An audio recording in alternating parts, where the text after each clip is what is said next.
the other advice that I have, especially for younger founders, is don't beat yourself up. You can't do everything all the time. We used to use the analogy of if you're juggling balls, if a ball is plastic and bouncy, that's an okay one to drop. You can catch it back up when you're ready and keep going versus like a glass ball that you can't drop. So it's okay to let something slip if you're picking your battles, as long as you're focusing your energy on the right stuff.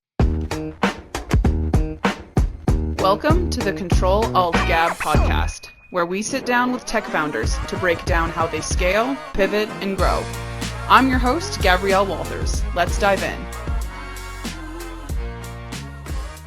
Hello, everybody, and welcome back to another episode of the CTRL ALT GAB podcast. Today, we are joined by the founder of PMF Studios, Oz Nazilli. Thank you so much, Oz, for joining us today. We are so excited to dive into your story, your experience, and learn a bit from you today. So thanks for joining us. Thanks for having me, Gabrielle. I'm looking forward to the conversation. Let's do it. All right. First and foremost, I want to hear the origin story of PMF and what inspired you to step out on your own and start your entrepreneurial journey in this way. What led you to this specific solution, both personally and professionally? Walk us through what you were going through at that time and what external factors led you to where you are now. Yeah, for sure. Happy to give a bit of context. So my background is all in product management. I've been all across the board. I've done like very tiny startups that have like 50K in the bank and failed to really large companies, B2B, B2C, all across the board. But I would say I kind of grew up in a place called TWG. Used to be known as the Working Group, then it shortened to TWG. It was a Toronto-based product consultancy. Had been around for 18 years or so when it got acquired. I spent about 6 years there, and the work there was really focused on helping companies build the best products possible. So companies such as Wealthsimple or Shopify or FreshBooks or even big ones like Rogers, RBC, et cetera, would come to us and say, here's a problem, help us solve it. And it wasn't really a dev shop. It wasn't like, hey, here are a bunch of developers, go nuts. It was really product management led. And it really started from the customer, from the need, from the pain point. So all of those philosophies is what I internalized. There was a very strong team there when I joined onwards. And when I joined, it was a much smaller company. I think over the 6 years that I was there, we grew revenues from like 3 to 30 million or so. And then we got acquired by Deloitte. And when I joined, the product team, I think was like 3 or 4 people. And then I was brought in as a senior PM and then took over the department and grew that to about 30 people or so when we got acquired. So I had a couple of directors of product reporting to me, senior product managers. We started an APM program there, or associate product management program there. At TNG, I learned a bunch of key things. One was the culture. Really, a bunch of us are still close friends from those years. It's been, I think, 4 years since the acquisition. And the people who spent their formative years there, maybe like late 20s into early 30s, really internalized that like empathy-driven, collaboration-focused, really problem-focused, craftspeople mindset. And that was one thing that I internalized from there. The other big thing was really this product management driven problem solving methodology. So how can we start with a customer discovery exercise or making sure that the client or the startup is building the right product? Because too often what we've seen there over the time I was there was that folks fall in love with their solution and they don't really focus on the problem that they're solving, being crystal clear on whom they're solving that problem for. So all of my learnings there across both enterprise and startup work helped me develop this methodology of product discovery. And I never was one of those folks who was like, I have to start my own thing. I have to be my own boss. I have to build the biggest company possible. For me, it was more about, I want to do really interesting work with really great people, but I also want to enjoy life. I don't need to do 80 to 100 hours every week. I want to do whatever time I do in a meaningful way, solving problems with people. So naturally, that meant that consulting was a great path. TWG as a consultancy gave me a lot of the groundwork to be able to start my own thing. And actually, when I started it, I was with another smaller consultancy slash VC firm. They decided to not focus on product consultancy. And there were some clients who wanted to continue working with me. So I kind of fell backwards into starting PMF Studio or Product Market Fit Studio. And I used to say we do a lot of like seed to Series B product strategy, product growth, and product discovery. But nowadays, one of my biggest clients is a global consultancy. We've done work with the BDC. We've done work with companies that raise like $9 million. So the persona has broadened, but what we do still is the same. How can we more efficiently validate ideas and make sure you're solving the right problem? I think it's really interesting to hear for lack of a better word, I want to say those soft skills with regards to empathy-led leadership and solution-based product development and stuff like that. I think those harder things to quantify end up being the most important when people step out on their own. Beyond the couple things that you mentioned in that origin story, what do you think led you to have success with your own venture based on lessons learned from your previous role? Yeah, it's really interesting because I don't know if you've seen the same thing, but over the last, let's say, 3 years, with a lot of the larger companies maybe going through layoffs for one reason or the other, a lot of senior folks have said, you know what, I've been at a product company forever. Let me go out and do it on my own. Let me become a fractional CMO, CPO, CFO, whatever. And what's interesting is that product management is one category of skills, and then client service is another category of skills. So I think having spent time at TWG, I was able to develop both. And if you don't have both, I think doing consulting is really hard. Like an excellent internal product manager may not have the right skills to do it on a client services basis, because you have to be good at sales. You have to be good at ramping up on a problem space really quickly. You have to be good at building rapport very quickly. And you need to have a methodology that produces results without you having to go out and try it out for the first time. So if I hadn't spent my time, the 6 years that I did at TWG, I don't think PMF Studio would be possible, because all of that groundwork came from TWG and the things that I learned there and the work that I did there. And then the other part of it is that you have to have a network that you can rely on, especially in the early days, because I'm sure you know this as well, but in consulting or professional services, your reputation is everything.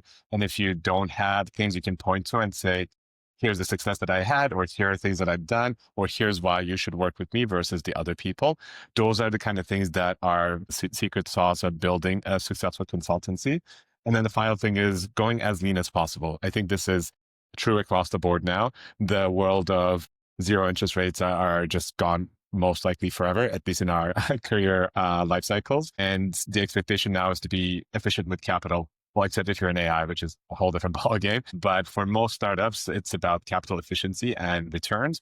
So same thing when you're doing a consultancy or early stage professional services firm, you need to make sure you're cash flow positive, and you need to make sure that you don't have a bench that's just sitting there and consuming your limited capital. So the model we have at PMF Studio is that I actually brought in a partner this year that I work with at TWG. Her and I are growing things together, but our network is all contractors or like senior people that we know from previous lives that we all trust, that have 10 plus years of experience and that have the flexibility to jump into projects, problem solve, and move on. I think having that flexibility plus the skill set plus the network is what you need nowadays to be successful in this field. Yeah, you need to come at everything with a multi-tiered approach. What do you think was the most important pillar that led to that scalability with TWG? And then on the other side of that, is any of that applicable to your current consultancy efforts? I'm curious what pieces you've seen are similar and where the difference is beyond just size. I think the first couple of people that I'll give the most credit to are the partners that were managing TWG. They actually had a very strong partnership and complementary skills. One person was more focused on operations, team, organization, and delivery. And then the other person, especially early on, was really focused on revenue, brand presence, market connections, partnerships, sales, etc. So I think if you have a core team, this is true for any startup, who have complementary skills, who know how to problem solve really well, because it's a cliche, but it's just like a marriage, right? Like any relationship takes work, especially if you're in the trenches, especially if you're going through this very stressful early years of growth, having complementary skills with the soft skills to be able to communicate and solve problems together is the core of what made TWG really successful. If it wasn't for their relationship and tenacity, I don't think that would be possible. The other piece of the puzzle was TWG did just enough to keep growing and delivering great value without expanding too quickly. We never had to do the classic big tech company of like, let's hire thousands of people and then, let's lay off all of them because suddenly our revenues are not hitting the goal. It's also not a public company that has public commitments. So there was always intentional growth of adding capacity when we saw the needs. TWG early on started with developers, like very early on. When I joined, the company was maybe 10 or 11 years old. The first X number of years of that was just developers. And then they used to partner with a company called Jet Cooper for especially design. Jet Cooper got acquired by Shopify, became Shopify Toronto. So they were still like, okay, let's add design, let's add product. Let's make sure that our engagements are run by product managers because that's how we differentiate from any other dev shop. And then we would do user research, but product managers and designers would lead user research. But then we saw there was more and more need for specialization here. So we started a user research team. So added that capacity when there was enough proof point from the market that it was needed. QA team became its own thing and grew over time, had its own leadership, had its own structure. And then actually very late in its life cycle compared to other consultancies, client services or account management became a department on its own and quickly became the main engine for growth. If I had to call out two things, DWG did really well. Well, three things. One, they had a really good connection to the community. There used to be always events hosted in their space. So they always gave back to the community or gave forward to the community without the expectation. And that always paid off because when someone needed help on something related to TWG, they would think of TWG. So that community connection was one. The partnership of the two partners, Andres and Chris, was two. That was core to them navigating lots of challenges and then doing things until they don't scale and then adding capacity with the right talent, with the right seniority when they saw definite proof from the market, allowed them to grow at whatever 30-40% year over year, which is high for a consultancy. So I think I would call out those three things that enabled that sustainable growth. There's one piece that you mentioned that I want to circle back on, and that's that scaling sustainably piece. I think a lot of people come at their own scaling with growth at all costs type of mentality, and let's onboard as many clients as we can, and then we'll figure it out after the fact. Obviously, that's not always a great approach. And so when you think about scaling sustainably for PMF, what does that look like for you? What things do you think make that sustainability piece show up? And how do you avoid growing too fast and getting yourself into some hot water there? Yeah, what's so funny is that around the time TWG was very healthy and very connected in the community,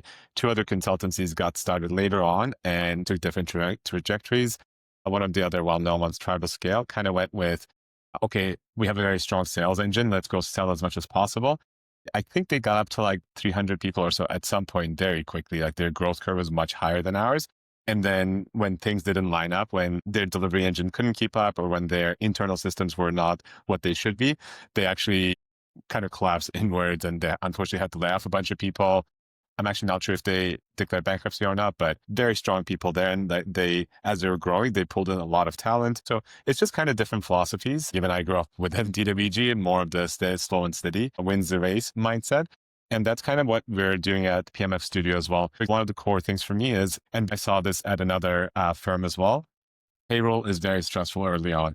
If you're 150 people and you have 10% on the bench or 10 people on the bench, it's very manageable because you have 90% of your workforce working. Hopefully you have some cash reserves and that's totally okay. If you have 4 people and 2 people on the bench, that's a very different ballgame because you still have to pay them if they're employees. You can't just say, don't take a paycheck for the next 14, 28, whatever number of days. So one philosophy for us is tap into our network as much as possible, work with the people we trust, but don't grow the headcount.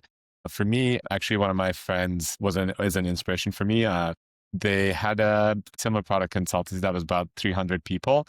I think 90% of them were subcontractors, partner firms, contractors, etc. They had a core team that ran machine and they had a vetting process, but they made it so that they were only paying salaries when they were getting paid for them. I think if you can have those types of perspectives on how to run your business as cash efficiently as possible, that's core to longevity nowadays. The other piece of the puzzle, obviously, is the one we can't avoid talking about, which is AI.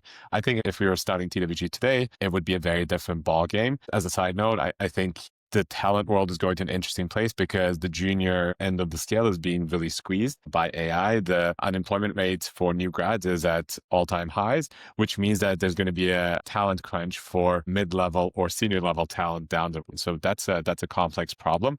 But if we needed 6 or 10 people to do a project in the past, we probably need 2 or 3 people now between all the AI tools, automations that you can use. So this is not novel advice, but see what you can do with as little as possible, especially by leaning into AI. And with AI, don't get too stuck on every shiny tool that's coming out because new stuff's coming out all the time.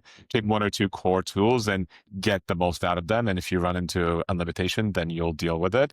But there's no excuse to not be very capital efficient nowadays. And I think because of that, we're going to see a lot of micro companies that are like one or two people that are doing very meaningful revenue as long as they have the right mindset. I think that type of efficiency and capital effectiveness should be core to any kind of company, whether they're a consultancy or a product company. Very well said. That slow and steady piece needs to hit all areas of the business. I think you touched on a really important one, which is overhiring too soon. I think a lot of people see they have a really good month. They see their KPIs where they want, and they're like, sweet, now we can onboard all of these new people. And then by the time they're trained up and ready, then you don't need them anymore, and everyone's sad. I want to touch on the AI piece a little bit because you bring up an interesting point about just the cohabitation of real human workers and these efficiencies by AI. I think the challenge a lot of companies and a lot of founders are experiencing now is where does the balance lie between these new tools and these automations and these efficiencies while also keeping, a core team or still leveraging, humans, to put it very simply. Where does that balance lie for you in the consultancy space? Are you leveraging AI a lot? Are you only using it for a couple processes? What is your outlook on trying to find that balance for your own organization? Right now, AI is not in a place where it can be fire and forget across the board, whether this is like copywriting, whether it's product management stuff like discovery synthesis or research synthesis, even code. It's probably the most advanced version of the AI implementations that we see. But like even all those vibe coding tools, if you just blindly accept everything that it suggests, it just creates spaghetti code. And we've seen horror stories in the market of people just getting stuff into production and then the simplest vulnerabilities or exploits lead to their downfall. So I think the systems still have to be human in the middle, but the amount of efficiency you have, especially if you know what you're doing, is kind of crazy, right? Like even for example, I commonly teach or give speeches. And what I tend to do is I have a version of a GPT within ChatGPT that's trained on all my LinkedIn content. So it writes in my language and I will give it and say, hey, here's the speech that I'm going to give. Here's my key points. Here's the takeaways that I want them to have. Here are the chapters that I want you to cover. Kind of flesh it out for me and fill in the blanks a little bit. And I would never take that and make it my speech outline. But if that saves me an hour, that's an hour that I can spend serving clients, I don't know, looking for clients, going out and playing tennis, which is a new thing that I'm learning. So I think the efficiency that it brings is super valuable, but I would never say that someone who doesn't know product management can't say, hey, write me a speech about product management. I want to give it tomorrow and expect to get something that's meaningful because by nature of AI, it's trained on averages and it's just going to give you something very generic because it's trying to find the best fit. I think people forget that. And I've seen even with friends, because of the tone, especially that ChatGPT speaks to you, it's so authoritative that you think I can even ask you for medical advice, relationship advice, psychological advice. I think all of this is very dangerous. Still trust in professionals, people. But if you know what you're doing, it's a great way to make yourself more efficient. And the other thing that we're focusing on now with PMF Studio, where we see a lot of opportunity, is AI execution. So companies keep seeing different tools for sales, for marketing, for whatever it might be. And they want to use it, but they don't have the internal know-how. So they really need help with the execution of it. So building agents for them, building automation workflows, building even playbooks internally so that they know how to do human in the middle AI adoption. So that's an area that we're focusing on at PMF Studio a lot. We're actually partnering with a friendly firm from the US because they also have a lot of experience in this space. I think that's where consulting is going to go more of. It's not going to be just come in and do user research for me. It's come in, maybe help my product from a product strategy perspective, but also help me with internal assistance because I'm afraid I'm being left behind that by AI. I think AI execution consulting is going to be very interesting. I always think that's interesting how the human aspect of the effectiveness of AI is going to evolve over time. You're not the first founder that has shared that AI really isn't where people conceptualize it to be. Public opinion is that it is much more expansive and applicable in all these ways and can do Yeah. a lot more way better than it can. And even trying to leverage AI for copywriting and stuff, if you just blindly go, okay, cool, copy paste, and then the client reads it and they're like, This is crap. I think people are underestimating the level of surveillance that it still needs too, which is where people are going to, I think, remain for a long time. Anyway, the AI consulting is such an interesting thing because obviously that's going to become the case. I think a lot of people are going to have situations where they find themselves with all of these tools that maybe start failing and they can't really understand why or don't really understand where the breakdown is between the tools and the people and where they all intersect. Is that consulting that you've done so far, or is that more just a prospective thing that you anticipate coming down the pipe? It's definitely things we're doing right now, and it's kind of being infused into every type of work that we do. Let's say we're helping a company with product discovery. They have a portfolio of products. They want to create a new one. They're not sure how to exactly shape it. What is the right group to go after first? The work that we do there is going to be knowledge driven. So we're going to say, here are the things you need to do. You need to use the double dive and discovery process. You need to make sure that you're very clear on the problem, go broad with the problem, explore a bunch of different sets, then focus on a subset, then go after like a broad potential of solutions, and then focus on the winner one. But then we're going to infuse AI into their process so that as they collect information, maybe AI helps with scheduling the interviews, and then AI helps with a first pass at pulling the key insights from the research. Never trust that solely because it's going to miss a lot of stuff. Like it's still, again, not there, but at least it can be a double check for the work that you're doing. And then once you have that, maybe we bring all of that into an AI tool like Lovable, Replit, whatever, very quickly create a prototype to test the assumptions that you have. And if those assumptions prove true because you put it in front of a bunch of users, then we bring that into the build phase. I think first off, AI is going to be part of any consultancy that's in the product space. Otherwise, they're going to be left behind. And then the other piece is the company that you're engaging, they will also need help because just like any tool, right? Like there is a first excitement happens and then the proficiency happens. So when we're in there, we're also going to help them make their business more efficient along the way. So let's say they then create this product, they have an MVP. We're going to help them with prospecting with AI. Then we're going to help them with demos with AI. Then we're going to help them with CRM optimization. So your sales scoring, your pitches, your objection handling with AI. I think they're going to kind of blend together. So it's not going to be just product strategy consulting. It's also going to be business execution with AI consulting. And the two are going to make each other better, basically. As someone who leverages AI but doesn't get in the weeds of its kind of development and product capabilities, it's cool to see the different ways that different use cases need to engage with AI. And I'm curious through your work specifically with PMF, what themes or patterns that you've seen with regards to scaling mistakes or pain points or challenges that you see with your clients. And I'm curious if there's any that you've seen like a lot in the past or a lot different in the age of AI or how that looks from your perspective. I'll give an AI example and then move away from AI so that we don't bore everyone to death. The people that aren't into AI, they're like, move on. It's also funny that everyone suddenly became an AI expert, but that's another topic. So one thing that I caution founders, because I also do investing myself, I do advising myself. One of the first things, if someone is just starting to dabble in AI because they feel like they need to, given their problem space, using AI in the form of ChatGPT or conversational interfaces is very different than developing with AI.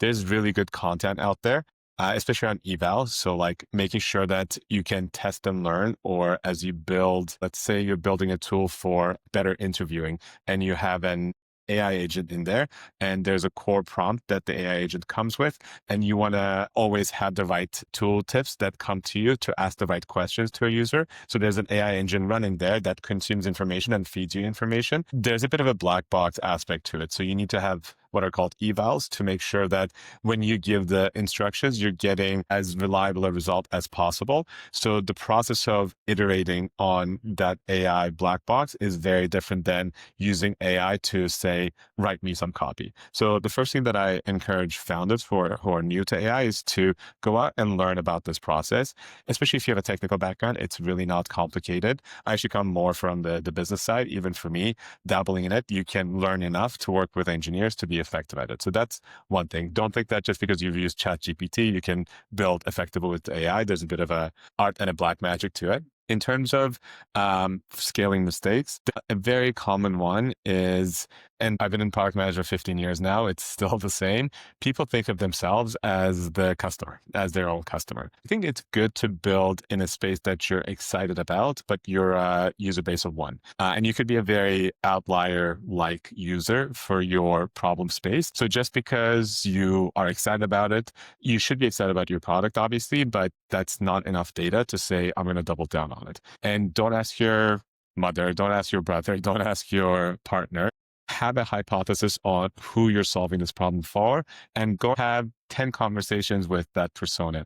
I guarantee across the first, especially 6, 7, 8, you're going to learn a lot and it's going to change your approach for sure. For example, we did a consulting project for a second-time founder last year. He sold his first company, wanted to do a new business, and he didn't want to immediately hire a team, but he was excited about a problem space. He brought us in, we did customer discovery, and we made sure that the problem that he was solving was a real one, and turned out that the target audience he had didn't care about that specific angle, but something very related to it. We helped him pivot the problem statement, the value proposition. We went and interviewed the right people, brought in real data. So it wasn't like my opinion versus his opinion. It was actual conversations. With that pivot, we helped him build a team with design and engineering, create an MVP, got that into the market.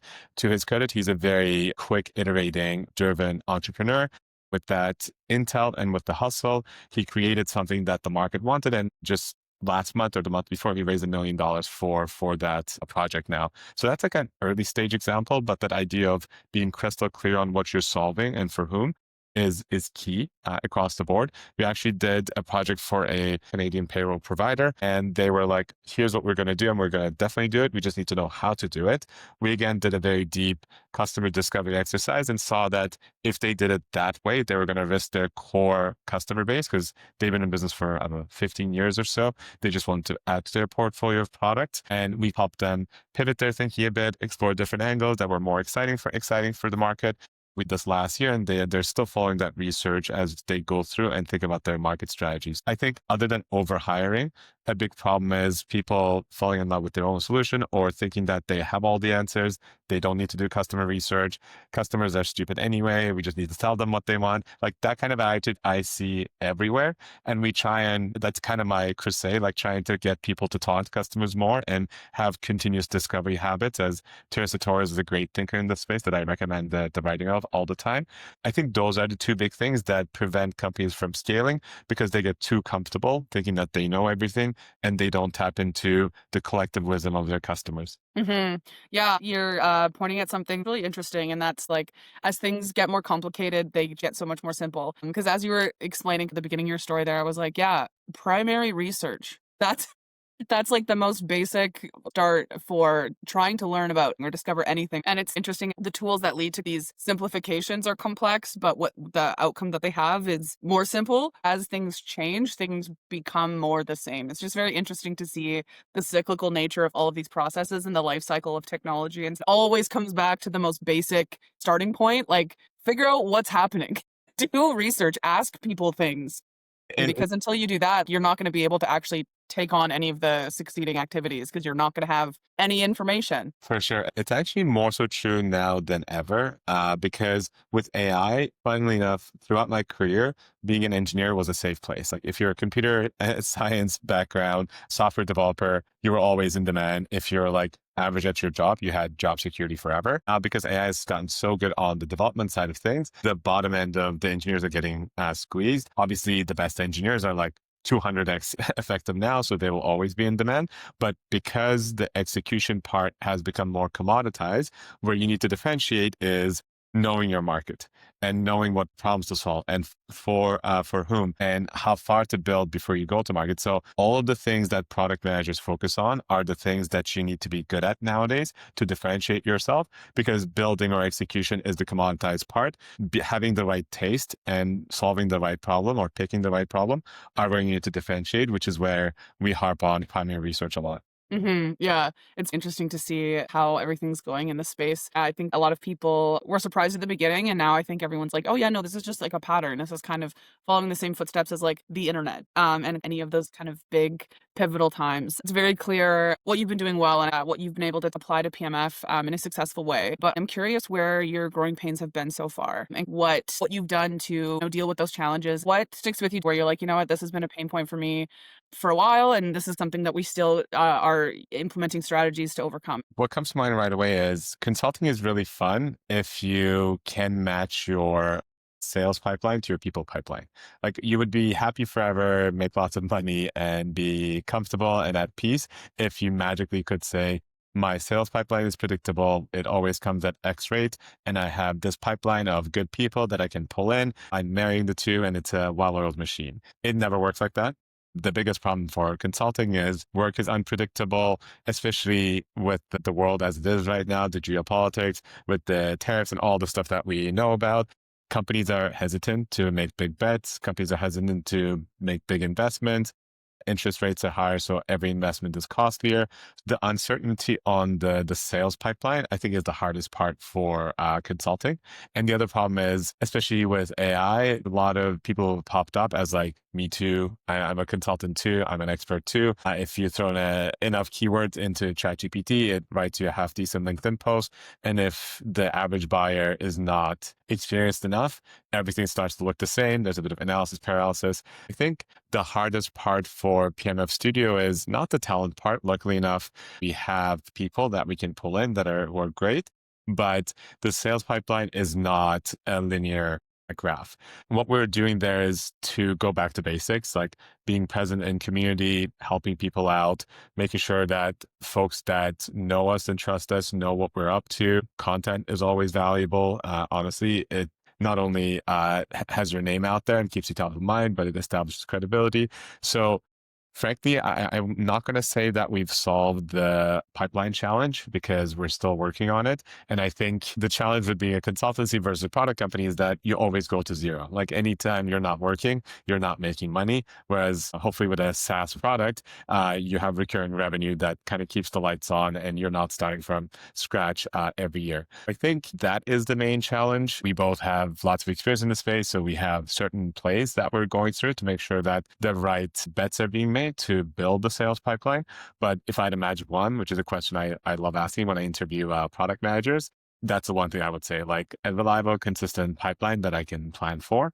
But there's also the world of how do we continue to differentiate the services when you look at PMF Studio from the outside? Like everyone says they do product, everyone says they do development, design, whatever. I'm still thinking about this a little bit. That's where I think if PMF Studio was my product, the opportunity that I see in the market is around AI execution and doing more so to help companies adopt AI in a productive way, whether it's their operations or their products. I think that's a place that we want to invest more into and where we see a lot of opportunity in. Yeah, how you stand out from the competitors piece, especially in a consultancy capacity where you can be a consultant with a big consultancy, you can be on your own, and that leads to a lot of traffic in that industry. The differentiation piece is something that a lot of consultants face, and it's a challenge that doesn't really ever go away. You have to deal with it always and forever. But on the other side of that, you mentioned the pipeline consistency. I thought sales uncertainty is another thing that a lot of people experience and will probably never go away. And when you say uncertainty, correct me if I'm wrong, but you're speaking about the flow from the beginning to the end of the funnel and making sure that there's no bottlenecks throughout that whole process. And so on the front end, what are you currently doing? What are you implementing to keep that flow into the top of the funnel consistently? Yeah, certainly. I mean, in both ways. One is like the filling of the funnel, the initial lead generation. It's uncertain. Some months it might be like I'm going to make up numbers, 20 leads that come in, and some months it's one lead that comes in. So it's like unpredictable. And then there's no consistent close rate. Like at TWG, we used to know the rate. I think it was like 25, 30% or something like that. But there was more data and more flow through over the years. So we could lock that in. Nowadays, between PMF Studio obviously being smaller and markets being more uncertain, the pipeline pace is also uncertain. So like two layers of uncertainty. The top of the funnel, our two biggest bets are partnerships. I really believe in the power of partnerships. If you lock in a good partner, let's say an incubator, a venture studio, a private equity firm, a venture capital firm, or even a different agency, let's say a marketing agency that doesn't focus on product management. If you have a strong relationship there, locking in one relationship like that could get you 10 deals a year. Versus if you sell one client, that's one client. In terms of return on time, partnerships are a key channel for growth. We actually have a pretty strong partnership with IRAP, which is the government program that helps companies build better products. And for a certain geography, they'll say, okay, go work with Oz and the team. Here's a budget. You need to make sure that you're finding the fastest to buy clients so you can make sure that you don't waste your time or capital on building the wrong thing for the wrong audience. So channel partnerships like that are a core focus for us. We have a bunch that are in place, and we have a few that we're excited about. Let's say your ideal is 5 deals a month and you have, 10 partners. They each send you a deal every other month, then you're set, right? Like you have that always on channel working for you. And then the other piece is really around presence and in-person events. Every time, especially if I have a lot on the go, I'm a bit like, it's a lot of energy to go, travel, blah, blah. But every time I go, I'm glad that I went because something worthwhile comes in. So I always encourage people, even if you're introverted and you're not energized by events, be out there, be present. Being in person makes a big difference because at the end of the day, independent of what industry you're in, we're all humans, and humans like to work with people they know. Humans like to work with people that they trust, that they've spent face time with. And that's how deals still get made, regardless of whether it's in consulting or big software purchases. I always encourage people to be as present as possible, as much as their energy allows. I'm going to Montreal. There's a big AI conference. I think it's called All In AI. They have some great speakers. They have events in the evening. I think things like that. It's going to be my first time going, but I think it will be a good investment, even though it's a bit of an expensive conference, because that's going to be the heart of AI, and Montreal is a AI hub anyway. Those are the two big plays we're doing. LinkedIn used to be a pretty big channel last year, but then I was really busy for a year with one big client, so I kind of let that slip. So I need to get that engine going as well. But the other advice that I have, especially for younger founders, is don't beat yourself up. You can't do everything all the time. If you're juggling balls, if a ball is plastic and bouncy, that's an okay one to drop. You can catch it back up when you're ready and keep going, versus like a glass ball that you can't drop. So it's okay to let something slip if you're picking your battles, as long as you're focusing your energy on the right stuff. Yeah, definitely.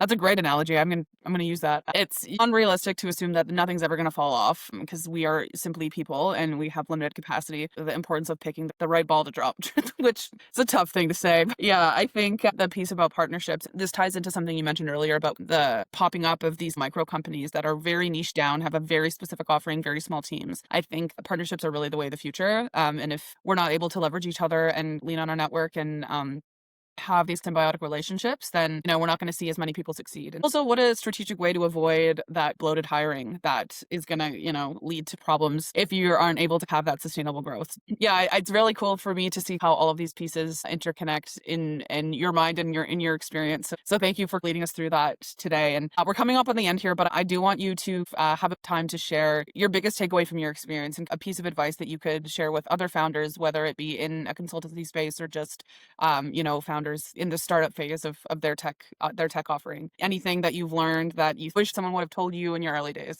Yeah, it's a good question. We covered a few things along the way, like capital efficiency, being okay with dropping balls, channel partnerships. I seem to deal in a lot of cliches today, but I also teach product management, and I generally like working with people. And the one that across the board sticks out for me is the saying is, you're the sum of the closest 5 people to you. Like you're the aggregate of the closest 5 people in your circle. I think this is really true for work as well. I've seen this in various points in my career over the last 15 years. If you have a group of people who are driven, collaborative, like to help each other, love to problem solve, have empathy, you're going to be a human like that. If you're in a place that's toxic, cutthroat, doesn't care about one another, or maybe in a different space, like doesn't work as hard, kind of like slacks off when they can, makes jokes about work, etc. I guess the advice that I have across professional and personal life, surround yourself with the people that you look up to, because that's going to help you be the best version of yourself for relationships, for home life, for health.